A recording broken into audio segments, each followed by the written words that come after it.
مؤلف کہتا ہے ولا باس بالتذکیر بہ ہونا، اور کوئی حرج نہیں، ہم آپ کو یہاں بھی دوبارہ یاد کرا دیتے ہیں کیونکہ ہمارے حافظے کمزور ہیں، پچھلی بات ہمیں یاد نہیں رہتی، تو وہ کہتا ہے کہ ہمیں اب دوبارہ آپ کو یاد کرا دیتے ہیں۔ وَهُوَ أَنَّ، تو دو باتیں ہیں اس کے اندر، ما ذکر بصیغۃ الجزم، حتمی اور یقینی صیغے کے ساتھ اس کو بیان کیا جائے، کقال وذکر وحکا، اس کو معروف کے صیغے بھی کہتے ہیں۔ تو اگر امام بخاری کہیں قال ذکر حکا، بیان کیا اس نے، نقل کیا اور حکایت کی یا کہا، فَهُوَ حُکْمٌ بِصِحَتِهِ، تو یہ معلق حدیث اس کا حکم اس کی صحت کا ہے، صحیح ہے، حکم بمانا محکوم، مصدر بمانا مفعول، اس کی صحت کا فیصلہ کیا گیا ہے۔ عن المضاف الیہ، مضاف الیہ کا مطلب جس راوی کی طرف سے اس کی نسبت کی گئی، جس راوی کی مضاف الیہ، جس کی طرف مضاف کیا ہوتا ہے؟ جس کی نسبت کی جائے، مضاف الیہ جس کی طرف کی جائے، تو جس راوی کی طرف سے اس حدیث کو بیان کیا گیا ہے، اگر صیغہ جزم کے ساتھ یہ الفاظ آ رہے ہیں تو پھر اس حدیث کو صحیح سمجھا گیا ہے، صحیح لے گیا، حکم بصحتہ، اس حدیث کو معلق کو صحیح تسلیم کیا جائے گا، فیصلہ کیا گیا اس کی صحت کا، عن المضاف الیہ، جس کی طرف سے اس کو بیان کیا گیا ہے۔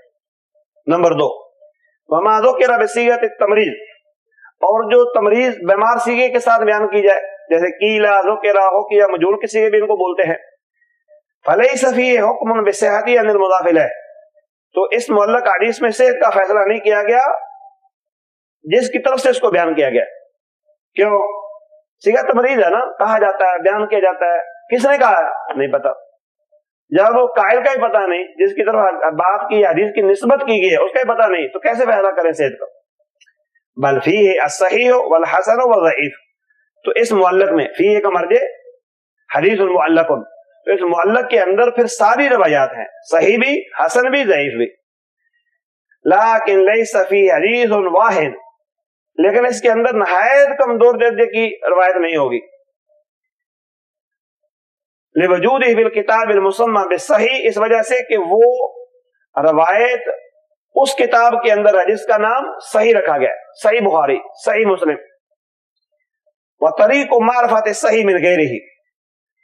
اب معلق کی پہچان کیسے کریں؟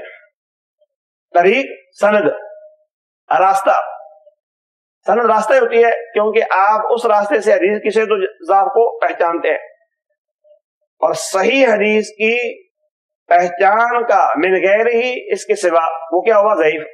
تو صحیح حدیث کو غیر سے پہچاننے کا راستہ کیا ہے؟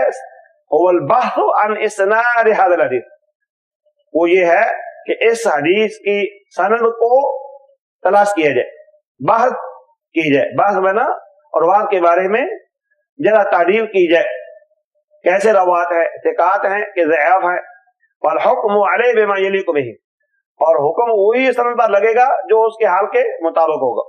تو گویا کہ اگر ایک روایت ایسی ہے کہ صیغہ تمریض کے ساتھ آئی ہے تو پھر ہمیں اس کی صحت و ضعف کو پہچاننے کے لیے اس کی اسانید کو جمع کرنا اور ذرا تعدیل کے مشہور و معروف اصولوں کے مطابق اس کی جان بٹا کرنا ضروری ہے۔ پھر جو روایت کا حال ہوگا اسی کے مطابق ہی اس حدیث کے اوپر حکم لگے گا۔ تو یہ مختصر سی بحث تھی معلق حدیث کے بارے میں۔ بخاری اور مسلم میں، بخاری شریف میں خاص کر جو معلقات ہیں ان کی حافظ ابن حجر رحمہ اللہ نے سند ساری کی ساری متصل بیان کر دی ہیں تخلیق و تعلیق میں، اور علماء کرام نے ان کے اوپر کچھ جرح کی، لیکن ان کے علماء کرام نے، جمہور محدثین نے جوابات بھی دے دیے ہیں۔ تو خلاصہ کلام یہ ہے کہ یہ جو روایات ہیں بخاری کے اندر معلق، یہ ساری کی ساری اتصالن ہے اور صحیح ہے۔ تخلیق و تعلیق میں ان کی اسانید کو معلق، جو معلق آئی تھی، متصل کر کے ان کو، یعنی سندوں کو تلاش کر کے بیان کر دیا گیا۔ المرسل یہ دوسرا عنوان ہے۔ اس کی تعریف لغوی طور پر یہ اسم مفعول ہے من ارسل، یعنی افعال سے، ارسل یرسل ارسال، بمعنی اطلق، چھوڑ دینا۔ فَكَأَنَّ الْمُرْسِلَ أَطْلَقَ الْإِسْنَادَ، گویا کہ مرسل بیان کرنے والے نے سند کو چھوڑ دیا ہے. مرسل اسم فاعل ہوا نا جو ارسال کرتا ہے، ارسال کرنے والا سند کو چھوڑ دیتا ہے. وَلَمْ يُقَيِّدْهُ بِرَاوٍ مَعْرُوفٍ، اور کسی مقید راوی کے ساتھ اس کو نہیں مقید کرتا. وَلَمْ يُقَيِّدْهُ نہیں قید کرتا ہے اس کو کسی معروف راوی کے ساتھ. تو معروف راوی کے ساتھ کسی کو سند کو مقید نہیں کرتا بلکہ مطلق بیان کرتا ہے. اصطلاحاً هو ما سقط من آخر اسناده من بعد تابع. سقط کا فاعل من ہے، سقط کا فاعل من، اصل میں تھا هو ما سقط من بعد تابع من آخر اسناده. بات سمجھ آ گئی؟ وہ حدیث یا سند جس کی سند کے آخر سے تابع کے بعد کوئی راوی گر جائے، تابع کے بعد اگر راوی گر جائے تو وہ کیا ہے؟ مرسل. اس کی شکل صورتہ ان یقول التابعی، تابع کہے سواء کان صغیرا او کبیرا، چاہے تابع چھوٹا ہو یا بڑا ہو، کیونکہ چھوٹے کا کہنا اور ہے، بڑے کا کہنا اور ہے. قال رسول اللہ صلی اللہ علیہ وسلم کذا او فعل کذا او فعل بحضرته کذا، کہ اللہ کے رسول صلی اللہ علیہ وسلم نے اس طرح کیا یا اس طرح فرمایا یا اس طرح آپ کی موجودگی میں کیا گیا. وہذه صورت المرسل مرسل عند المحدثین، یہ مرسل کی شکل ہے محدثین کے ہاں. مرسل کی شکل محدثین کے ہاں کیا ہے کہ تابع کہے اللہ کے رسول صلی اللہ علیہ وسلم نے اس طرح کیا یا فرمایا یا آپ کی موجودگی میں کیا گیا. اس کی مثال مخرجہ مسلم فی صحیحہ فی کتاب البیوع، جو امام مسلم رحمہ اللہ نے اپنے صحیح کی کتاب البیوع میں بیان کیا. قال حدثني محمد بن رافع قال حدثنا حجین قال حدثنا اللیث عن عقیل عن ابن شہاب عن سعید بن المسیب ان رسول اللہ صلی اللہ علیہ وسلم نہا عن المزابنہ. کہ یہ سند بیان کرنے کے بعد سعید بن مسیب کہتے ہیں. اب سعید بن مسیب کیا ہے؟ تابعی ہیں. سعید بن مسیب کیا ہے؟ تابعی ہیں. اگرچہ کبار تابعین میں سے ہیں اور ثقات تابعین میں سے ہیں، لیکن صحابی کو دوسرے گرا دیا ہے نا. فسعید بن المسیب تابعی کبیر، بہت بڑے تابعی ہیں، محدث ہیں، ثقہ ہے. روا ھذا الحدیث عن النبی، انہوں نے اس حدیث کو نبی صلی اللہ علیہ وسلم بیان کیا بدون ان یذکر الواسطہ بینہ و بین النبی صلی اللہ علیہ وسلم، بغیر واسطہ بیان کرنے کے اپنے اور نبی کے درمیان. کیونکہ تابعی کی تو صحابی سے ملاقات نہیں، اگر تابعی ملاقات کر لے پھر تابعی نہ رہا، وہ صحابی بن گیا. صحابی کون ہے؟ من لقی النبی صلی اللہ علیہ وسلم مؤمنا به ومات علی الاسلام ولو تخللت ردۃ فی الاصح. ابن حجر نے نخبۃ الفکر میں صحابی کی تعریف ذکر کی کہ ایک وہ آدمی جو نبی صلی اللہ علیہ وسلم سے ملاقات کرے حالت ایمان میں، لقی نبی صلی اللہ علیہ وسلم مؤمنا به ومات علی الاسلام، اور اسلام پر اس کو موت آئے. ولو تخللت ردۃ فی الاصح، اگرچہ اس دوران ردت کا زمانہ بھی گزر جائے. ردت میں نا مرتد ہونا، مثلا آج اس نے ملاقات کی نبی صلی اللہ علیہ وسلم سے، شرف قبولیت بخشا اپنی ذات کو، اور آپ صلی اللہ علیہ وسلم کو صحبت سے صحابی کا اپنے آپ کو شرف بخشا، یا آپ کی صحبت سے صحابی کا اعزاز پایا، بعد میں مرتد ہو گیا والعیاذ باللہ، پھر اسلام قبول کر لیا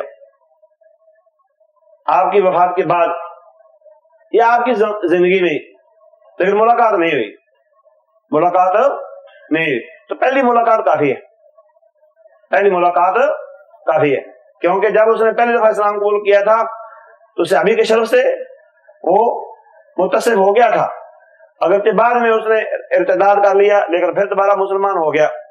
ہاں جی. تو امام سعید بن مسیب رحمہ اللہ نے اپنے اور نبی کے درمیان واسطہ ذکر نہیں کیا. فقد اسقط من اسناد هذا الحديث آخرہ وهو من بعد التابع، وہ تابعی کے بعد ہے، اپنی ذات سعید بن مسیب کے بعد جو صحابی تھا وہ گرا دیا.